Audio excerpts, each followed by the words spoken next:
What poppin', man? It's currently February 3rd at 11:36 p.m. Not really gonna do too much talking. 15 minutes on the clock. It's gonna lock in, man. We're currently on page 130 in chapter 6.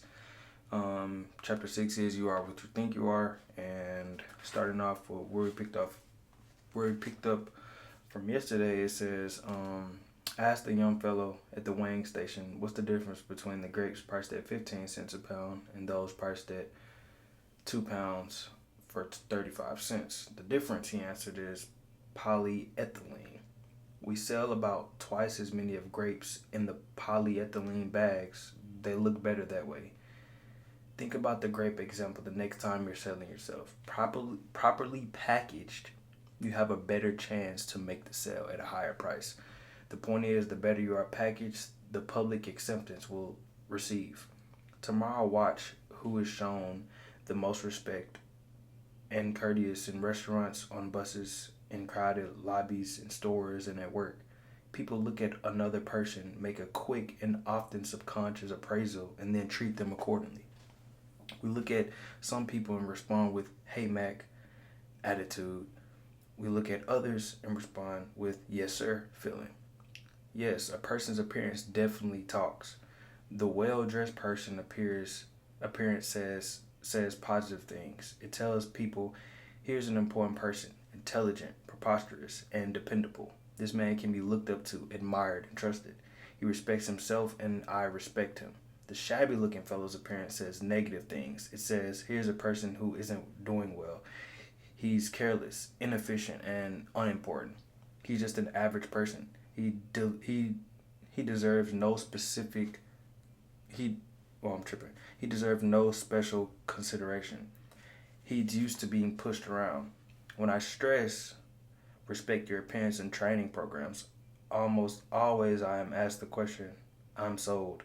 Appearance is important, but how do you expect me to afford the kind of clothing that really makes me feel right and that causes others to look up to me? This question has puzzled many people. It's played for a long time, but the answer is really a simple one. Pay twice as much and buy half as many. Commit this answer to memory, then practice it. Apply it to hats, suits, shoes, socks, and coats, everything you wear. And so far, an appearance is concerned, quality is far more important than quality. When you practice this principle, you will find that both your respect for yourself and respect for others will zoom upward. And you will find you're actually ahead money-wise when you pay twice as much and buy half as many, because number one, your garments will last more than twice as long because they are more than twice as good, and as a rule, they will show quality as long as they last. Number two, what you buy will stay in style longer. Better clothing always does. And number three, you'll get better advice. Merchants selling $200 suits are usually much more interested in helping you find the garment that is just right for you than merchants selling $100 suits. Remember, your appearance talks to you and it talks to others. Make it certain it says, here's a person who has self-respect, he's important, treat him that way. You owe it to others, but more importantly, you owe it to yourself to look your best. Facts. You owe it to yourself to look your best, You are what you think you are. If your appearance makes you think inferior, then you are inferior. If it makes you think small, then you are small. Look at your best, and you will think and act your best. Facts. Think your work is important. There is a story often told about the job attitudes of 3 bricklayers. It's a classic, so let's go over it again. When asked, what are you doing? The first brickmaker replied, laying brick. The second answered, making $9.30 an hour. And the third said, me, why? I'm building the world's greatest cathedral. Now, the story doesn't tell us what happened to the bricklayers in later years, but what do you think happened? Chances are the first 2 bricklayers remained that just bricklayers. They lack vision. They lack job respect. There was nothing behind them to propel them forward to greater success. But you can wager every cent you have The brickmaker who visualized himself as building a great cathedral did not remain a bricklayer. Perhaps he became a foreman, or perhaps a contractor, or possibly an architect. He moved forward and upward. Why? Because thinking does it make so. Bricklayer number 3 was tuned into thought channels that pointed the way to self-development in his work. Job thinking tells a lot about a person and potential for larger responsibility. A friend who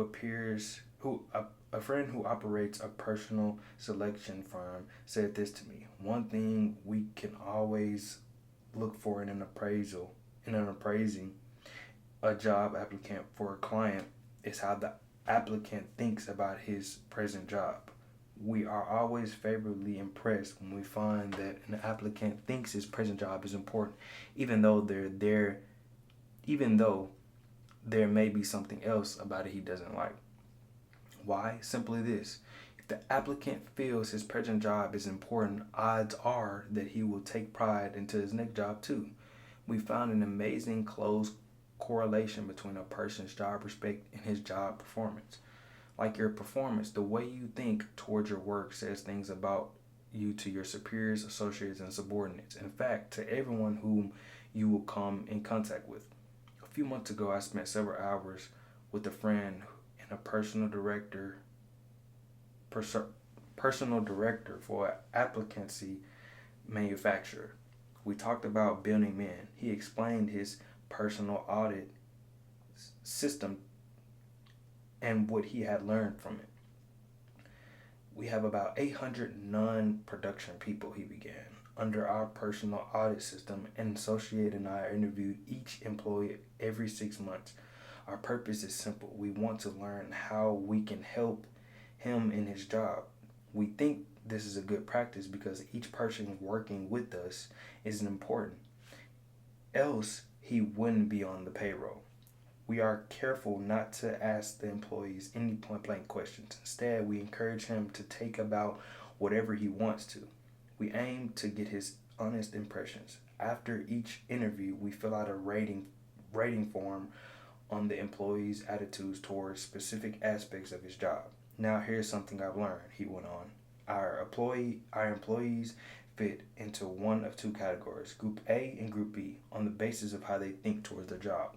The person in Group B talks about security, company retirement plans, sick leave policy, extra time off, and what are we doing to improve the insurance program. If they will be asked to work overtime next March, as they were last March. They also talk a lot about disagreeable features of their job, things they don't like in fellow workers, and so on. People in Group B, and they include close to 80% of the non-production personnel, view their jobs as a sort of necessary evil.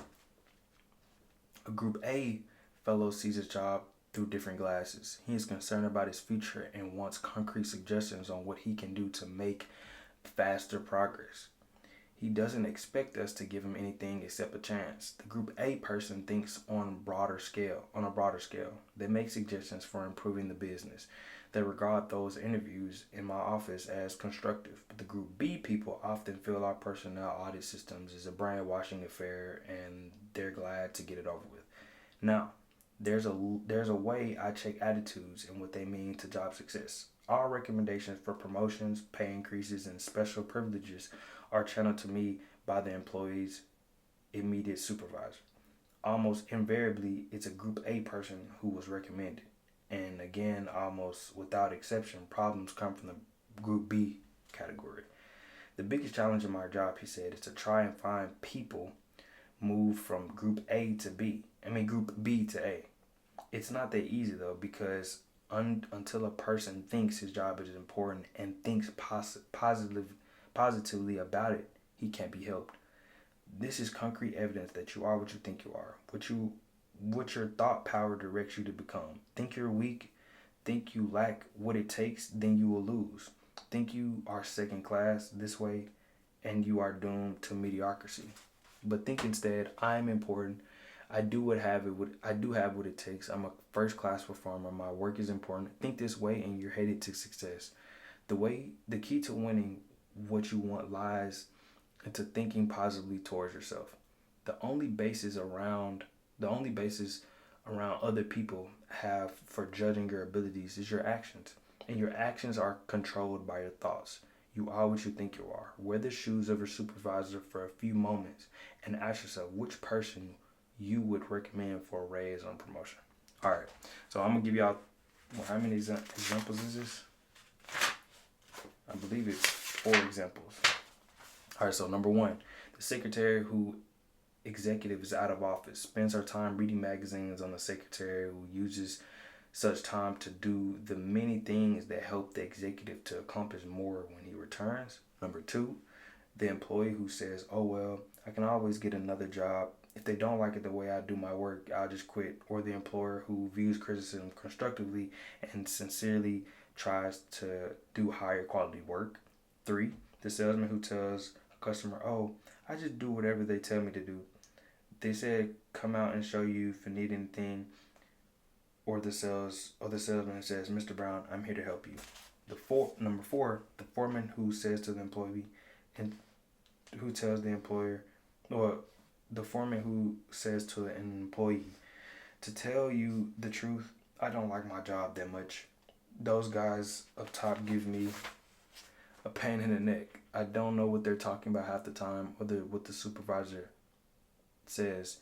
You gotta expect some unpleasantries on any job, but let me assure you, the men in the front office are on the ball. They'll do right by us.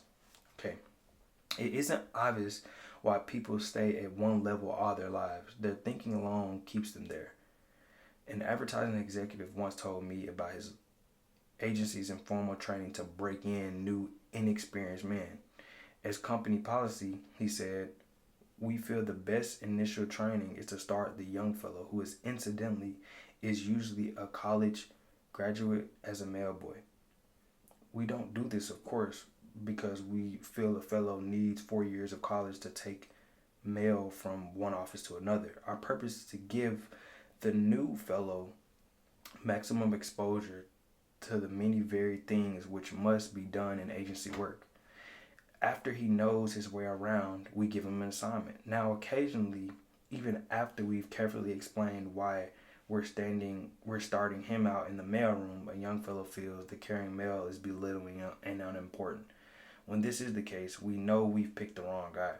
If he doesn't have the vision to see that the mail boy is a necessary practical step to important assignments, then he has no future in the agency business. Remember, executives answer the question, what would he do on that specific level? By answering the first question, what kind of job is he doing? Where is he now? Here's some logic, sound straight and easy. Read it at last 5 times before you go on. Watch. A person who thinks his job is important receives mental signals on how to do his job better. And a better job means more promotions, more money, more prestige, and more happiness.